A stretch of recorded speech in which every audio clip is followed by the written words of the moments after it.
Selamat malam, salam sejahtera. Terima kasih kerana bersama dengan saya di Nazilin Unity Channel.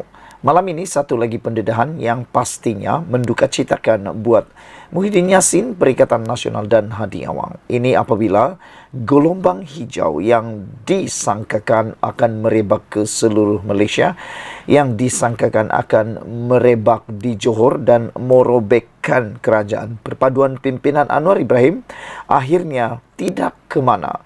Hancur hanya di tengah jalan semata-mata. Kerana Johor adalah kalis politik adu domba.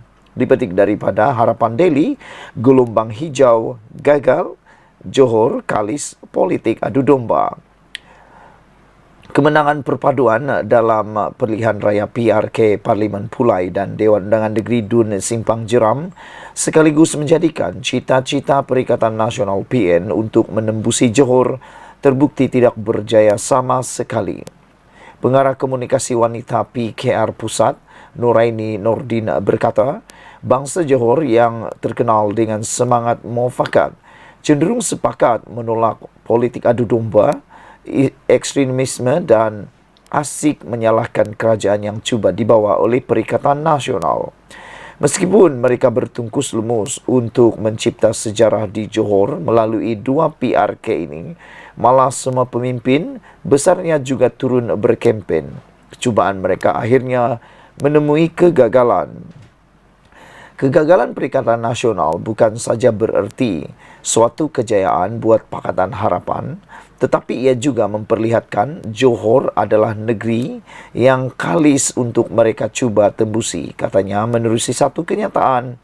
Malam tadi, Pakatan Harapan diumum mengekalkan penguasaan di Parlimen Pulai dan Dun Simpang Jeram dalam PRK berkembar ketika peratusan keluar mengundi adalah agak rendah.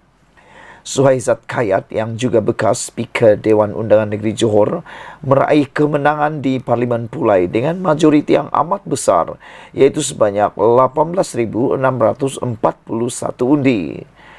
Pengerusi Parti Amanah Negara Amanah Johor itu berjaya menewaskan Zulkifli Jaafar daripada Perikatan Nasional dan Samsudin Muhammad Fauzi daripada Bebas. Di Simpang Jeram pula, Timbalan Ketua Amanah Kawasan Bakri, Nazri Abdul Aziz yang mewakili Pakatan Harapan, menang dengan majoriti 3,514 undi, mengalahkan calon Perikatan Nasional Dr. Muhammad Mazri Yahya dan calon bebas S. Jegannathan. Mengulas lanjut, Nuraini yang juga pemangku Ketua Penerangan Wanita PKR Pusat berkata, kemenangan PH dalam kedua-dua PRK itu tidak lain adalah hasil kerja keras jentera PH dan Barisan Nasional BN berkempen hampir 2 minggu selama ini demi untuk meyakinkan rakyat memilih wakil kerajaan perpaduan. Selain rakyat akhirnya menerima dengan baik kewujudan kerajaan perpaduan, kemenangan ini juga menunjukkan perpaduan jentera PH dan BN semakin menemui rentak dalam mencipta kejayaan. Sudah pasti kemenangan ini diberikan kerana rakyat akhirnya dapat melihat kerjasama PH dan BN inilah yang berupaya mencetuskan kestabilan dan memberi harapan kepada masa depan negara dengan amalan politik sederhana yang diamalkan kepada semua, kata Nuraini lagi. Tanpa fitnah dan adu domba, ini 3 TikTokers patut anak muda contohi. 3 speaker bukan agamawan pilihan saya di TikTok, iaitu pertama Zainal Rashid Ahmad, kedua Ahmad Faizal dan ketiga Nazri Hamdan. Kalau di Facebook saya suka baca Izzuddin.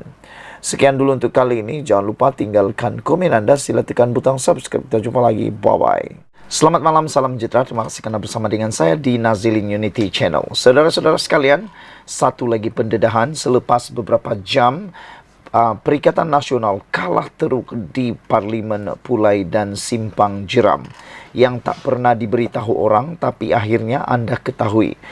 Sebelum kita teruskan, sila tinggalkan komen anda untuk kemenangan Pakatan Harapan di Simpang Jeram dan Pulai semalam. Adakah ini satu petunjuk bahawa Muhyiddin Yassin ditolak di Johor dan tidak relevan lagi sebagai pengerusi Perikatan Nasional? Kerana untuk pengetahuan anda semua, Parlimen Pulai dan Simpang Jeram ialah kerusi yang mana ianya berhampiran dengan kubu kuat Muhyiddin Yassin, iaitu di Pagoh. Jadi ada pertanyaan daripada netizen, sejauh mana Muhyiddin boleh mengekalkan kerusi di Pagoh selepas beliau kalah sendiri di tempat beliau. Ada juga yang mengatakan bahawa lebih baik jawatan Perikatan Nasional, pengerusi Perikatan Nasional itu diberi sahaja kepada pemimpin daripada PAS, kerana menurut mereka PAS lah yang berikan kemenangan kepada Perikatan Nasional dan bukannya Parti Bersatu. Hari ini, Khalid Nordin, seorang pemimpin daripada Barisan Nasional, memberitahu bahawa teknik Perikatan Nasional ketika PRN tidak menjadi di Johor. Kaedah, cara, mungkin strategi yang dibuat oleh Perikatan Nasional dalam PRN di 6 buah negeri baru-baru ini tidak menjadi di Johor. Pemimpin UMNO Johor tiba di pusat perkumpulan PH bagi meraihkan kemenangan dalam PRK Simpang Jeram dan Pulai. Barisan itu diketuai pengerusi UMNO Johor Muhammad Khalid Nordin dan turut disertai Setiausaha Agung Ahmad Maslan dan juga Ketua Wanita Nuraini Ahmad dan Ketua Pemuda UMNO Johor Nur Azlini Amrus. Saudara-saudara sekalian, Khalid dalam ucapannya berkata, apa yang menjadi kebimbangan UMNO adalah keputusan PRN 6 negeri yang didominasi PN akan mempengaruhi PRK ini. Namun, keputusan hari ini memberi mesej yang jelas bahawa Johor tidak termakan dengan sentimen kaum dan agama dan fitnah yang dimainkan di PRN 6 negeri, katanya kepada kira-kira 300 penyokong yang ada di sana. Sementara itu, Nuraini mengalu-alukan kawan baru UMNO di Parlimen. Kami, wanita UMNO, sedia berkhidmat untuk bantu Barisan Nasional dan PH, kata ahli Parlimen Parit Sulong itu. Ahmad pula sempat menghiburkan kalangan yang hadir dengan beberapa rangkap pantun. Sementara itu, Presiden Amanah Muhammad Sabu mengakui dia juga akan bimbang ekoran keputusan dalam PRN lalu. Selangor yang kita pegang lebih 3 penggal, tiba-tiba Perikatan Nasional menang 22 kerusi. Ia buat kita bimbang bagaimana tangani PRK di Johor ini, katanya lagi. Dia menyuarakan penghargaan kepada UMNO kerana banyak membantu Amanah dan PH dalam mengekalkan kemenangan di Pulai dan Simpang Jeram. Saya lihat UMNO Johor bersungguh-sungguh dan ia beri saya keyakinan, kata beliau lagi. Ini kemenangan besar buat kita berjaya tangani gelombang pelampau dan UMNO banyak bantu kita dalam usaha ini, kata Ahmad Maslan lagi. Muhammad Khalid Nordin berkata, Amanah akan memberikan sokongan kepada Barisan Nasional bagi mengekalkan kerusi Dun Pelanggai dalam PRK akan datang. Sekian dulu untuk kali ini. Jangan lupa tinggalkan komen anda untuk isu kali ini, yaitu teknik Perikatan Nasional ketika PRN tidak menjadi di Johor. Kerana menurut Khalid Nordin, mesej jelas kepada yang Johor tidak terbakar dengan sentimen kaum dan agama dan fitnah yang dimainkan di PRN 6 negeri. Sekian dulu untuk kali ini. Jangan lupa tinggalkan komen anda, tekan butang subscribe. Kita jumpa lagi. Bye-bye. Selamat petang, salam sejahtera. Terima kasih kerana bersama dengan saya di Nazilin Unity Channel. Dengan penjelasan terkini ini, saya pasti ini adalah kemenangan besar buat Anwar Ibrahim dan juga Zahid Hamidi. Walau bagaimanapun, penjelasan ini pastinya dapat menyelamatkan maruah dan juga kekuatan Anwar Ibrahim sebagai Perdana Menteri. Ramai yang mempertikaikan pembebasan Zahid Hamidi di mahkamah.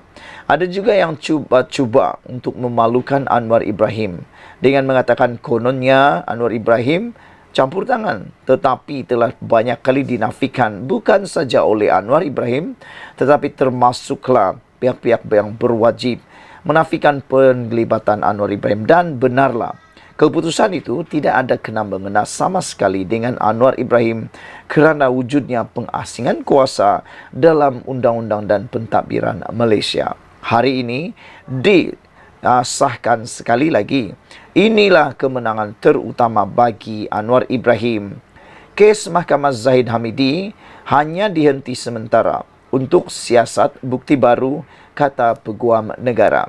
Jadi, bagi mereka yang dah bersorak, bagi mereka yang dah marah-marah, kononnya Zahid Hamidi dilepaskan, tidak ada macam-macam lah yang dikatakan. Ini sebenarnya yang berlaku.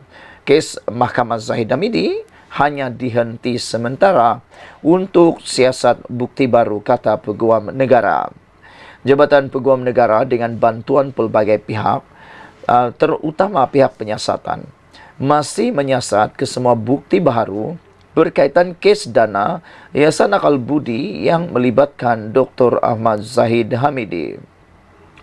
Peguam Negara Ahmad Terudin Muhammad Saleh berkata, sebarang keputusan sama ada mendakwa semula timbalan Perdana Menteri itu, mendakwa pihak lain yang berkaitan atau sebaliknya, akan dibuat selepas siasatan lebih terperinci dan komprehensif selesai.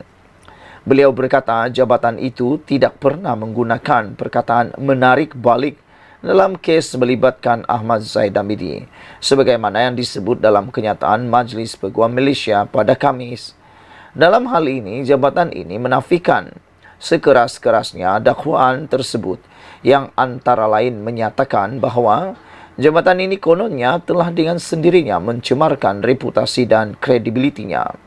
Jabatan ini sekali lagi menegaskan bahawa Peguam Negara hanya melaksanakan tugas dan kewajipan beliau sebagaimana diperuntuk di bawah undang-undang sedia ada. Oleh yang demikian, jabatan ini berharap agar semua pihak dapat memberhentikan sebarang spekulasi menurutnya dalam kenyataan hari ini. Isnin lepas, Ahmad Zahid Hamidi dilepas tanpa dibebaskan daripada 47 pertuduhan pecah amanah, jenayah, rasuah dan penggubahan wang haram, membabitkan dana Yayasan Akal Budi selepas 114 saksi memberi keterangan di Mahkamah Tinggi di sini. Ahmad Terudin juga berkata, Peguam Negara dan Jabatan Peguam Negara adalah pihak yang mempunyai kedudukan paling baik dalam membuat keputusan sama ada sesuatu pertuduhan harus diteruskan atau tidak berdasarkan pelbagai faktor. Beliau berkata ia turut melibatkan laporan daripada pihak penyiasatan dan representasi yang dikemukakan. Peguam Negara serta Jabatan Peguam Negara tidak boleh secara sembrono menolak representasi yang dikemukakan oleh mana-mana tertuduh. Sebaliknya, perlu meneliti setiap butiran yang diberikan demi menegakkan proses undang-undang. Dalam kes berkaitan, keputusan Peguam Negara menggunakan budi bicara beliau di bawah perkara 145 dalam kurungan 3 Perlembagaan Persekutuan tidak sama sekali dibuat tanpa seberang asas maupun sewenang-wenangnya, apatah lagi akibat campur tangan mana-mana pihak, katanya. Ahmad Terudin berkata, representasi-representasi yang dikemukakan dalam kes Ahmad Zahid memiliki terlalu banyak butiran dan setiap representasi mempunyai lebih 200 muka surat tidak termasuk dokumen sokongan yang dilampirkan. Oleh itu, sudah tentu Peguam Negara serta jabatan ini perlu mengambil masa untuk meneliti setiap butiran dan dokumen yang disertakan dengan penuh hema sebelum apa-apa keputusan dan tindakan boleh dibuat, katanya. Beliau juga berkata Peguam Negara boleh memberhentikan pertuduhan di mana-mana peringkat selagi penghakiman belum diberikan oleh mahkamah, dan ini termasuk di peringkat selepas kes prima facie telah dibuktikan. Penting juga untuk dinyatakan bahawa ini bukanlah kali pertama sesuatu pertuduhan itu diberhentikan selepas kes prima facie dibuktikan, katanya lagi. Sekian dulu untuk kali ini. Jangan lupa tinggalkan komen anda. Sila tekan butang subscribe untuk mendapatkan isu terkini dari channel ini. Sekian dulu. Bye-bye.